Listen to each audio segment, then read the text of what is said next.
Hey guys, how's it going? It's Neil from the Pentatonicway, and today we got a melodic metal track that I'm going to show you how to jam over using various pentatonic scales, so you can kind of get a different sense of what you can do with the pentatonic scale if you break out of the box, all right?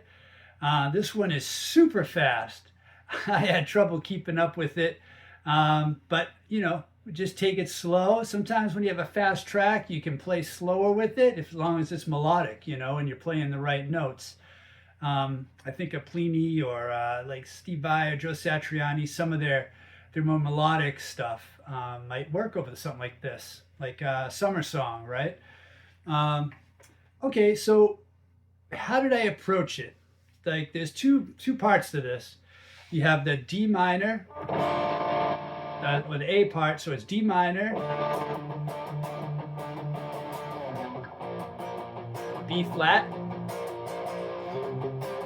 C, and then the C7, you know.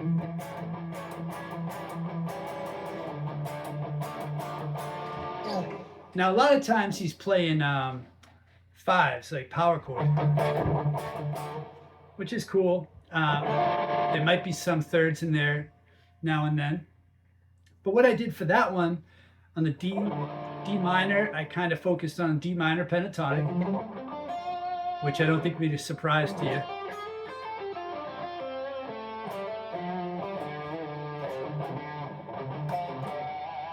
Right?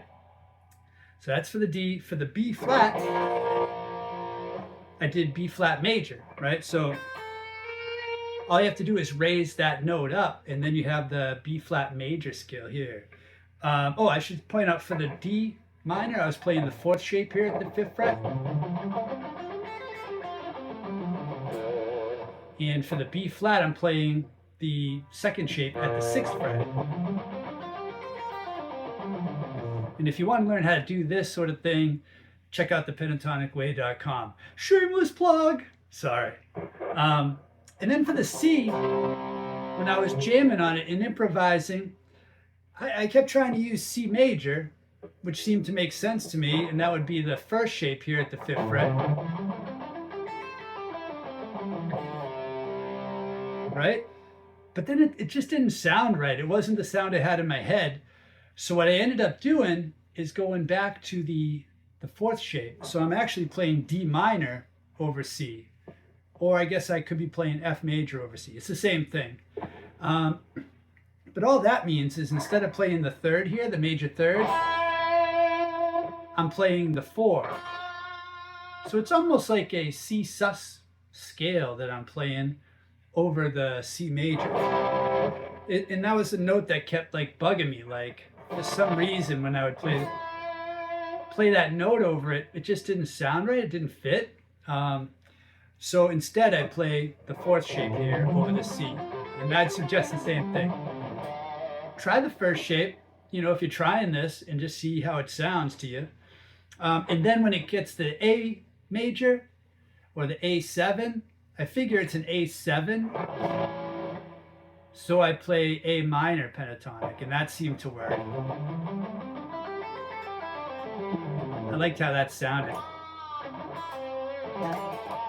Kind of snarky, kind of rude, you know. I could have played a dominant pentatonic.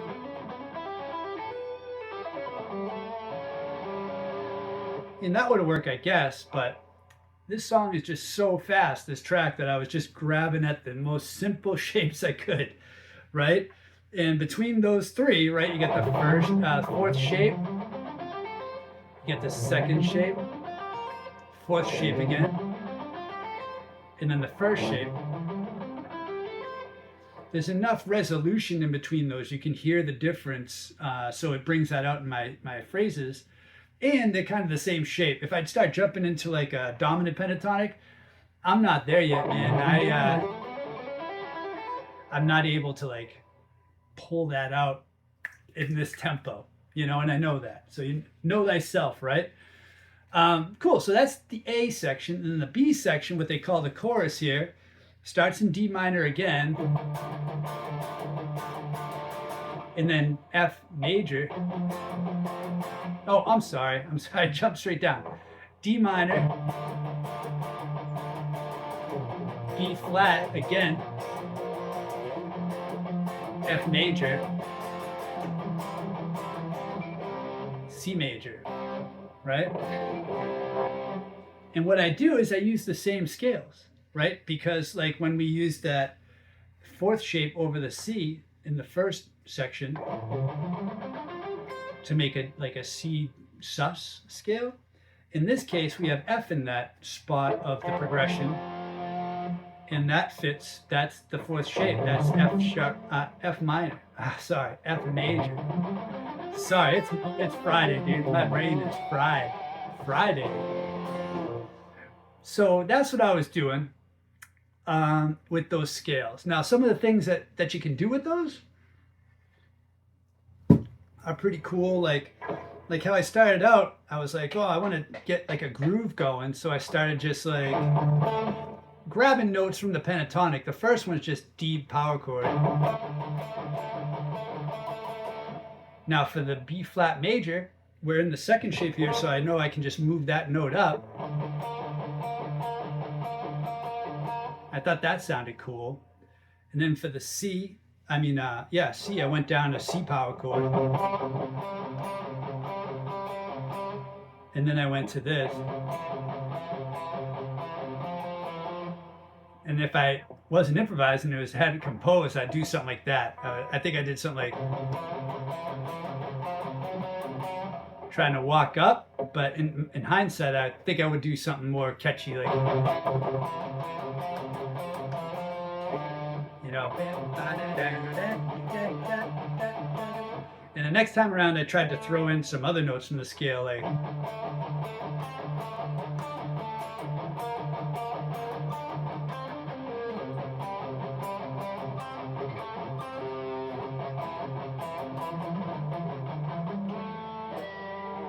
something like that, and then like try to jump out of it right at the end and go into start the solo. For the solo, I just kind of crossed my heart and hope to die and just kind of went for it, you know, like trying to get some stuff going, so in between the fourth shape and the second shape, these two notes move, right? So for the D minor to the B flat major, I try to highlight that.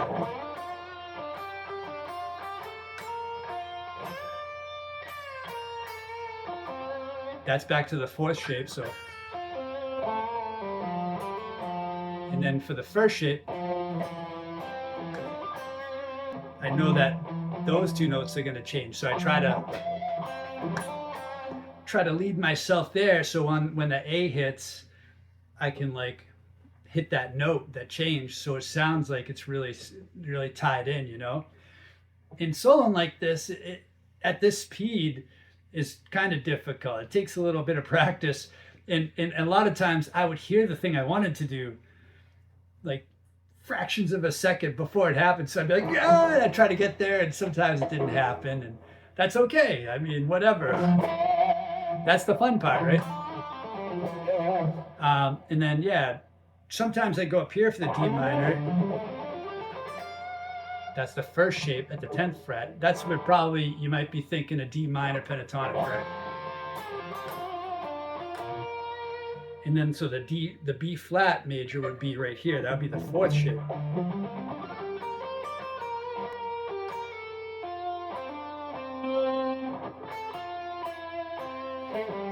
Then it goes for the C, for the A, it goes A minor. That's the third shape, the least known shape, I'm sure.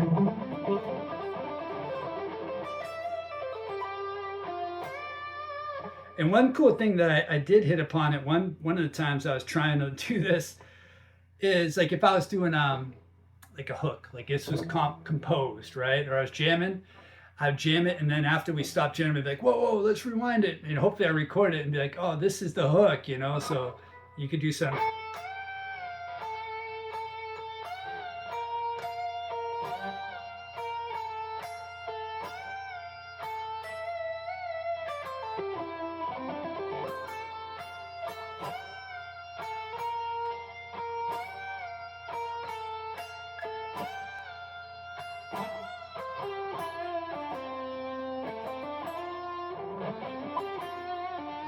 Something like that, right? But yeah, because you can just keep bending this note and go back. That's in the first shape, so that's your fifth of the chord. You go in 5 flat 3, 5 flat 3, and then you go here. That's B flat, so that'll be the root, and now you go in root fifth.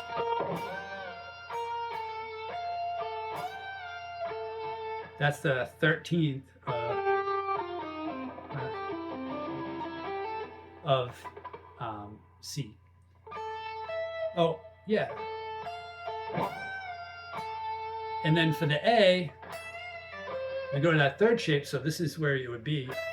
That's the fifth of A.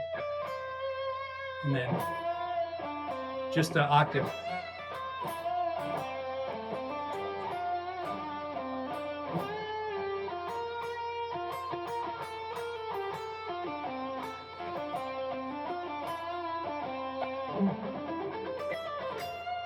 And something like that, right? So you're on the A, so maybe you go up the third shape.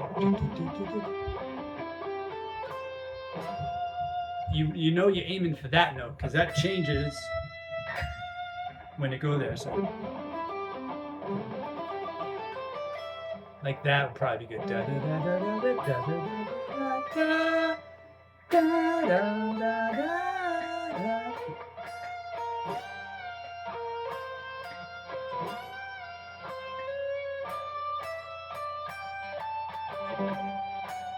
I don't know, something like that. Yeah, I hope this is helpful. I'd love to hear what you do with this. Maybe even slow it down. Slow the backing track down to half speed and jam on it. I hope you find this helpful. Yeah, let me know if you do, because this is the stuff I'm passionate about, and I'm just putting it out there because hopefully you're passionate about it too, or you are now. If you didn't even know you could do this with pentatonics and change pentatonic shapes per chord, get used to that. If, like I said, if that's something that you're interested in, I have some really simple ways to learn it over at the Pentatonic Way. Yeah, that's it. All right. I'll talk to you later. Take care, everybody. Bye-bye.